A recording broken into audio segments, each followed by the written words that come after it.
Hi viewers, welcome to our channel. ప్రస్తుతం మనతో పాటు సీనియర్ జర్నలిస్ట్ దాము బాలా సార్ ఉన్నారు. వాటితో ఒకసారి మాట్లాడదాం. సో నమస్కారం సార్. నమస్తే సార్, వైసీపీ నేతల పైన, సోషల్ మీడియా హ్యాండిల్స్ పైన వరుసగా కేసులు నమోదవ్వడం, అరెస్ట్ అవ్వడం మనం చూస్తున్నాం సార్. ఈ నేపథ్యంలో సజ్జల భార్గవ్ కూడా ఆయన మీద కూడా కేసు నమోదైంది. ఇప్పుడు రేపో మాపో అరెస్ట్ అవ్వడం ఖాయం అంటున్నారు. ఎందుకంటే హైకోర్టు కూడా బెయిల్ రిజెక్ట్ చేసిందని కూడా చెప్పేస్తున్నారు సార్. మరి ఏం జరిగింది? సజ్జల భార్గవ్ ఎప్పుడు అరెస్ట్ అయ్యే అవకాశం ఉంది? మీరేం చెప్తారు సార్ దీనిపై? సజ్జల భార్గవ రెడ్డికి ఒక షాక్ తగిలిందని చెప్పొచ్చు. ఎందుకంటే హైకోర్టులో ముందస్తు బెయిల్కి ఆయన అప్లై చేశాడు. దాని మీద విచారణ జరిపింది, కానీ దాని మీద ఏ నిర్ణయం తీసుకోకుండా రేపటికి వాయిదా వేశారు. రేపు కూడా నిర్ణయం తీసుకుంటారో లేదా డౌటే. ఎందుకంటే సజ్జల భార్గవ రెడ్డిని ఎట్టి పరిస్థితుల్లో అరెస్ట్ చేయాలని పోలీసులు కానీ లేకపోతే ప్రభుత్వం కానీ ఉంది. ఎందుకు? Sajjala Bhargava Reddy YCP social media incharge. So ఆయన ఆధ్వర్యంలోనే ఒక ప్లాన్డ్ గా, ఒక ఆర్గనైజ్డ్ గా తెలుగుదేశం నాయకుల మీద వ్యక్తిగత దాడులు చేయడం, పవన్ కళ్యాణ్ మీద వ్యక్తిగతంగా పోస్టులు పెట్టడం అనేది సజ్జల భార్గవ రెడ్డి ఆధ్వర్యంలోనే జరిగింది. కాబట్టి ఇప్పుడు చాలా మంది మీద సోషల్ మీడియా, వైసీపీ సోషల్ మీడియాలో చాలా మంది మీద కేసులు పెట్టారు. ఇంక్లూడింగ్ రామ్ గోపాల్ వర్మ, పోసాని కృష్ణమురళి, శ్రీరెడ్డి, ఇలాంటి వాళ్ళ మీద అంతా పెట్టారు. సో చాలా విమర్శలు ఏమొస్తున్నాయంటే, మీరు కింది వాళ్ళ మీద పెడుతున్నారు కానీ సజ్జల భార్గవ రెడ్డి కదా అసలు ఆర్గనైజరు, ఇన్ఛార్జి సోషల్ మీడియాకి, ఆయన మీద ఎందుకు పెట్టట్లేదని తీవ్రంగా అన్ని వైపుల నుంచి విమర్శలు వస్తున్నాయి. బట్ ఆయన్ని కూడా ఏమి వీళ్ళు వదలలేదు, ఆయన మీద కూడా కేసులు పెట్టారు. బట్ ఇన్ని రోజులు ఆయన పారిపోయాడని, విదేశాలకు వెళ్ళిపోయాడని ఇలాంటి వార్తలు కూడా వచ్చాయి. బట్ ఆయన పారిపోయలేదో మనకు తెలియదు. కానీ ఆయనకు సంబంధించిన అడ్వకేట్స్ అయితే ఆంధ్రప్రదేశ్ హైకోర్టులో యాంటిసిపేటరీ బెయిల్కి అప్లై చేశారు. ఆయన మీద చాలా కేసులు ఉన్నాయని చెప్తున్నారు. ఫస్ట్ 5 కేసులకు సంబంధించి ఆయన మీద కేసులు ఉన్నాయి కాబట్టి 5 కేసుల్లో ఆయన ముందస్తు బెయిల్కి అప్లై చేశారు. నిన్న ఇంకొక 3 కేసులు ఆయన మీద పెట్టారని తెలియడంతో ఆ 3 కేసుల్లో కూడా బెయిల్ కావాలని అడిగారు. సో నిన్న ఆర్గ్యుమెంట్స్ జరిగాయి. నిన్న ఆర్గ్యుమెంట్స్లో ఇటు గవర్నమెంట్ వైపు నుంచి public prosecutor JD joint director Rajendra Prasad argue చేశాడు. ఈయన ఒక ఆర్గనైజ్డ్గా, ప్లాన్డ్గా ఈయన ఆధ్వర్యంలో వ్యక్తిగత హననం అంటే క్యారెక్టర్ అసాసినేషన్కి పాల్పడ్డాడు. సో కుట్రపూరితంగా ఇతను చేశాడు కాబట్టి ఇతన్ని అరెస్ట్ చేయాల్సిన అవసరం ఉంది అనేది ఆయన వాదించాడు. అవన్నీ కూడా ఆయన చూపించాడు. అయితే ఇటు ఈ వీళ్ళ వైపు నుంచి ఆర్గ్యుమెంట్ ఏంటంటే, భార్గవ రెడ్డి వైపు నుంచి, సో ఇది మామూలుగా సుప్రీంకోర్టు తీర్పు ఉంది, ఒక కేసులో ఒక ఎఫ్ఐఆర్ నమోదు చేయాలి. కానీ వీళ్ళు ఆల్రెడీ ఇప్పుడు నా మీద 9 కేసులు పెట్టారు. అవి 90 వరకు వెళ్తున్నాయి. వివిధ ప్రదేశాల్లో ఒకే విషయం మీద నా మీద కేసులు పెట్టడం సుప్రీంకోర్టు ఆదేశాలకు వ్యతిరేకం. కాబట్టి ఇవి చల్లవని మీరు చెప్పండి. ఈ కేసులు, ఈ ఎఫ్ఐఆర్లు చల్లవు. ఒక కేసు మీద ఒక ఎఫ్ఐఆర్ ఉండాలి తప్ప రాష్ట్ర వ్యాప్తంగా శ్రీకాకుళం నుంచి కుప్పం వరకు నా మీద 90 కేసులు పెట్టడం అనేది కరెక్ట్ కాదు అనే ఆర్గ్యుమెంట్ ఆయన చేశాడు.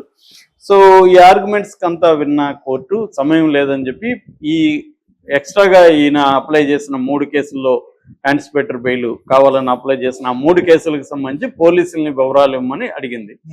పోలీసులు వివరాలు ఇస్తారా లేకపోతే వివరాలు ఇవ్వకుండా లేట్ చేస్తూ ఈ లోపల ఈయన అరెస్ట్ చేస్తారనేది చూడాల్సి ఉంది. ఎందుకంటే ఇప్పుడు ఆయన అరెస్ట్ చేయదలుచుకుంటే ఏంటంటే కోర్టును కూడా ఎలా డీల్ చేయాలనేది పోలీసులకు కూడా ఉంటుంది. పోలీసులు అంటే ఇక్కడ వీళ్ళ వెనక ప్రభుత్వం ఉంటుంది. ఎందుకంటే ప్రభుత్వం డిసైడ్ అయింది ఈ వైసీపీలో గతంలో ఎవరైతే పోస్టులు పెట్టారో వాళ్ళందరినీ కేసులు పెట్టి అరెస్ట్ చేయాలని డిసైడ్ అయింది. అయితే ఇక్కడ చంద్రబాబు జగన్ కంపేర్ చేసినప్పుడు చంద్రబాబుకి వ్యవస్థల పట్ల ఉన్న అండర్స్టాండింగ్ కానీ, దాని మీద ఉన్న పట్టు కానీ చాలా ఎక్కువ ఉంటుంది. ఎందుకంటే ఆయన సుదీర్ఘ అనుభవం ఉంది. అందుకని అంటే ఇవన్నీ చంద్రబాబు చేస్తున్నాడని నేను చెప్పట్లేదు. బట్ ఆయన ప్రభుత్వంలో వాళ్ళకి లీగల్ సిస్టమ్ కూడా చాలా స్ట్రాంగ్గా ఉంటుంది. ముందు నుంచి కూడా తెలుగుదేశానికి లీగల్ నెట్వర్క్ వెరీ స్ట్రాంగ్.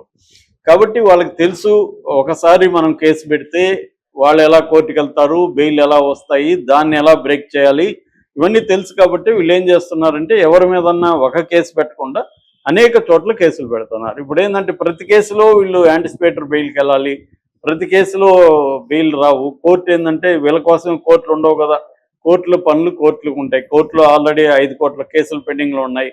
ఇవన్నీ తెలుసు కాబట్టి ఈ లోపల వాళ్ళు అరెస్ట్ చేసేసి లోపలేసేయచ్చు. ఆ తర్వాత బెయిల్ ప్రాసెస్ లేట్ అవుతుంది. ఎప్పుడైనా ఇండియాలో ఏంటంటే క్రిమినల్ జస్టిస్ సిస్టంలో ప్రాసెస్ ఇస్ ద పనిష్మెంట్. అంటే నేరం చేశారా లేదా తేలేసరికే పుణ్యకాలం గడిచిపోతుంది. అందుకే ఏళ్ల తరబడి రిమాండ్ ప్రిజనర్స్, అండర్ ట్రైలర్స్ ఏళ్ల తరబడి మన జైళ్ళల్లో ఉంటారు. దాదాపు 70% ప్రిజనర్స్ ఇండియాలో, దాదాపు 4 నుంచి 5 లక్షల మంది ఇండియాలో జైల్లో ఉంటే, అందులో దాదాపు 70 అంటే 3 లక్షల మంది నేరం చేయకుండా, అంటే చేశారో లేదో తేలకుండా జైల్లో ఉన్న వాళ్ళే ఉంటారు. ఎందుకంటే మన జస్టిస్ సిస్టమ్ అలాంటిది, స్పీడీ జస్టిస్ అనేది లేదు మనకి. అందుకనే justice delayed is justice denied అనేది కూడా ఒక సామెత ఉంది. అంటే న్యాయం ఆలస్యం అయితే న్యాయం నిరాకరించబడినట్టే అని. కానీ మనకున్న మెకానిజం అలా ఉంది కాబట్టి దీన్ని ఉపయోగించుకొని ప్రభుత్వాలు ఏం చేస్తాయంటే తమ ప్రత్యర్థుల మీద రకరకాల కేసులు పెట్టేసి వాళ్ళని బెయిల్ రానియకుండా చూసుకోవడం అనేది చేస్తాయి. ఇది జగన్ గతంలో చేయలేదా అంటే జగన్ కూడా ఇదే పని చేశాడు.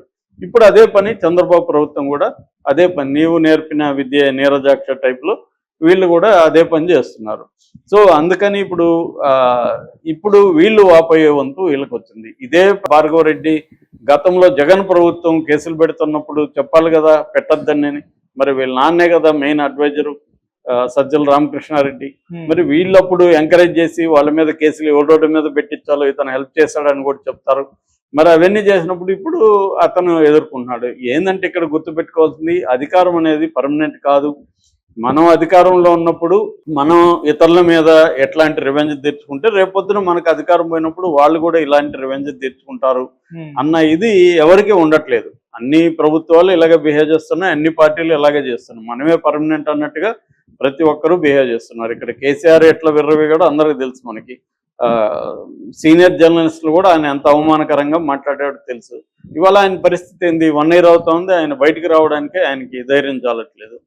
సో ఇది ఎవరైనా ఎదుర్కోక తప్పదు. కాకపోతే వాళ్ళ అధికారంలో ఉన్నప్పుడు మర్చిపోతాడు. ఇప్పుడు రేవంత్ రెడ్డి గతంలో ఎదుర్కొన్నాడు, మరి ఆయన ఇవి చేయకూడదు కదా, కానీ ఆయన కూడా అదే చేస్తాడు. ఎందుకంటే అది హ్యూమన్ నేచర్. అది మనకు అధికారం ఉన్నప్పుడు మనకి అందరి మీద కక్ష తీర్చుకుందాం అనిపిస్తుంది. కేఎన్వై పతంజలిలో కథలో క్యారెక్టర్ అంటుంది, కర్ర నా దగ్గర ఉన్నంత వరకు ఏటోడు నా మాట వినాలి అనిపిస్తుందని. ఎందుకంటే లేదంటే కొడతాను నేను. సో ఇది హ్యూమన్ నేచర్ అనమాట. కాబట్టి భార్గవ రెడ్డి అయినా ఇంకొకరైనా ఇవాళ వాళ్ళు బాధితుల ప్లేస్లోకి వెళ్ళినప్పుడే వాళ్ళకి న్యాయము, చట్టము, డెమోక్రసీ ఇవన్నీ గుర్తొస్తాయి. వాళ్ళు బాధించే ప్లేస్లో ఉన్నప్పుడు వాళ్ళకి ఏవి గుర్తురాదు. ఇప్పుడు ఈ చర్చ జరగడం అనేది అవసరం. అంటే మనకి భిన్నంగా ఒకరు పోస్ట్ పెట్టచ్చు, కానీ వ్యక్తిగతంగా టార్గెట్ చేయడం కరెక్ట్ కాదు. అది చంద్రబాబుని, లోకేష్ని, పవన్ కళ్యాణ్ని, వాళ్ళ శ్రేణులని అతి దారుణంగా వైసీపీ వాళ్ళు చేశారు. చివరికి చంద్రబాబు ఆ స్థాయిలో ఏడ్చాడంటే ఎంతో ఆయన అఫెండ్ అయి ఉండాలి. సాక్షాత్తు అసెంబ్లీలోనే చేశారు. అంటే ఇక్కడ ఏంటంటే నాయకులే అలా చేస్తున్నప్పుడు కింది స్థాయిలో రెచ్చిపోతారు కదా. మన శ్రీరెడ్డి వీడియోలు చూస్తే అర్థమవుతుంది ఆమె ఎట్లా బూతులు మాట్లాడుతుంది. అసలు వినలేము, చెవుల్లో బ్లడ్ వస్తుంది. ఆ స్థాయిలో మాట్లాడుతున్నప్పుడు వీళ్ళు ఎందుకు దాన్ని కంట్రోల్ చేయలేదు? ఇదే భార్గవ రెడ్డి ఎందుకు ఎంకరేజ్ చేశాడు? కాబట్టి ఇప్పుడు ఇవాళ ఆయన వంతు వచ్చింది, ఆయన ఫేస్ చేయాలి. సో ఇక్కడ ఏంటంటే దీనివల్ల ఏం జరుగుతుందంటే వీళ్ళ రివెంజ్ల వల్ల సమాజంలో సామాన్య ప్రజలు కి ఉపయోగం ఏమి లేదు ఈ రివెంజ్ తీర్చుకోవడం వల్ల. కానీ పార్టీలు, పొలిటికల్ పార్టీలు వాళ్ళు కూడా మనుషులే కదా, తమని వ్యక్తిగతంగా అలాగా దూషించిన వాళ్ళని తాము ఎందుకు వదిలిపెడతారు? సో ఇదేంటంటే అన్ని పార్టీలు చేస్తున్నాయి. కనీసం ఇప్పుడైనా నేర్చుకోవాలి. వైసీపీ ఇట్లా విర్రవీగి చేసింది, ఇవాళ వైసీపీ బాధితుల ప్లేస్లోకి వెళ్ళిపోయింది. రేపు ఇంకొకరు చేస్తే వాళ్ళు కూడా వెళ్ళొచ్చు, టైం పట్టచ్చేమో, కానీ ఎప్పుడైనా ఇదే జరుగుతుంది. కానీ ఇది ఎవరు నేర్చుకునే పరిస్థితి లేదు. నేను చాలాసార్లు చెప్తున్నట్టు, ఫ్రాయిడ్ చెప్పినట్టుగా హిస్టరీ నుంచి మనుషులు ఏమి నేర్చుకోరు. They keep on repeating mistakes.